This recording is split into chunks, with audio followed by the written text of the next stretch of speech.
ladies and gentlemen. I'm Thor from Iceland in Motion. Here you have my Instagram, Iceland in Motion, if you want to see some beautiful reels or photos of the Northern Lights. But let's go and take a look at activity.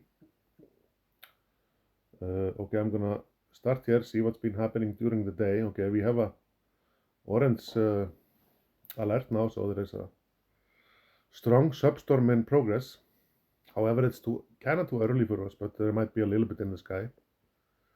That is because we have had a lot of negative BSERA value during the day. So let's see. We go here, check the graph, see how it is. You see.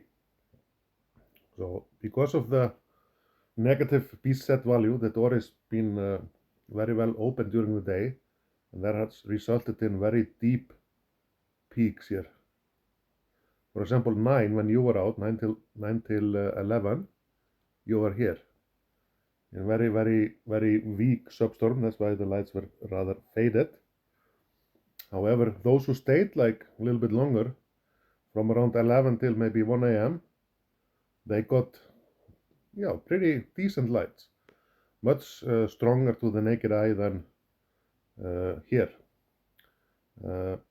However, like these big drops, they do not always reflect on the visual strength, but they usually indicate there is something more going on. So it's the deeper it goes, the better. And usually around this line becomes pretty good in Iceland.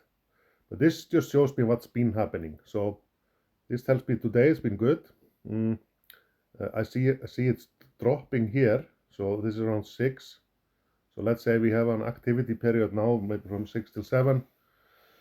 Then we should have, if conditions remain favorable and it keeps going negative, then the next like peak period should be around 9 to 10, and then like 9, then around like 11:30 midnight, given the conditions remain favorable. So why do I say like you go early? Because if the BSERA is going negative on the graph I'm gonna show you next, if that is negative, I know there's going to be peak. Let's say that turns positive and doesn't go negative again, then nothing else will happen. Even though maybe the second peak could be better, but we always take what we have in front of us. So remember that. Okay, let's see what's happening at the moment. This has been happening during the day. Shows the Northern Light strength. During the day it's just a daylight, so we don't see anything. We need darkness. So let's go Space Weather Live. Space Weather Live. This here I completely ignore. This is what many use. I ignore this. This is absolute rubbish. We still have like just average conditions, but that can result in good lights. You don't need any specific conditions in Iceland to have good lights. However, see this is average strength of the magnetic field, and that sometimes when this is high, that can indicate deeper drops, like it's like almost -5 here. A good drop here. So what we are having, like the orange alerting us now, is because of this here. This has been happening like 4:30 till 5, and then it's peaking now, it's charging up, and then the energy is released, and it's released now around 6.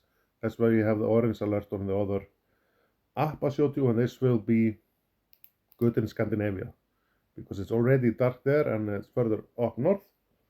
So this will not affect us much, except we might have just early lights, maybe visible, we'll see, but probably faded. However, what we are looking at now is especially this one here. It is deep, it's around -5, which is pretty good. However, it's kind of short. It's not as long lasting as you can see here. It goes down and up.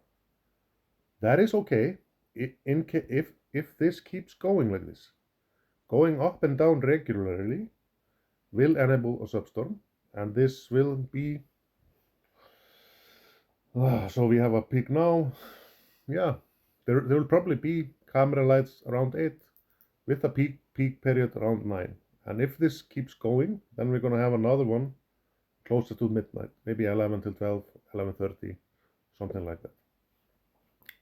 So as long as this keeps going negative, I would say we are in favorable conditions and even better than yesterday. However, there is a chance this just decides to go up, and it's just, let's say it just goes up, it stays up, then we won't get anything. So that's why I would say, like, if you want to go like early, I know there are going to be lights early, around 9. I don't know how strong yet. I don't know what will happen later. Around 8 and 9, I will know what happens later. So that's why I can't tell you to go out at 11. Like, that's why I will say go out around 9, if that makes any sense. Okay, let's say just this is kind of favorable. Let's say it doesn't change much. I think we're going to have nice lights tonight. But remember, it's a little bit game of patience. It's like watching a, let's say, a soccer match, football match, and you only want to see the goals. Then you have to watch the game, because you know there are certain times in the game the goals are likely, but we have to just sit the game to get the goals. Same with the lights. There are 3-hour events, and we just have to sit it out. Although, you know, I can maybe guess the peaks a little bit at 9 and around midnight. That is not 100% accurate. I can tell you it's going to be lights. I can tell you when the lights are likely to be peaking, but this is the only information we have from one satellite. Imagine those who are calculating the weather, or supercomputers calculating the just normal weather.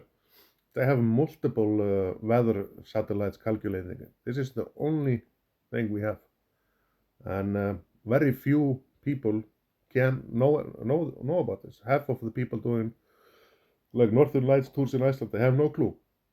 They are looking at, they're just looking at this, and yesterday it was 1, and we had like a 1 during 9, and then I don't know why we had great lights between 11 and 12, you know, and then they just scratch their heads. But you know, we could know that because of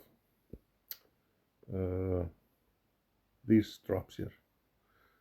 So okay, I would say we have you know, good chance of decent lights, and perhaps good ones. Maybe not great. Need a little more for great, but good.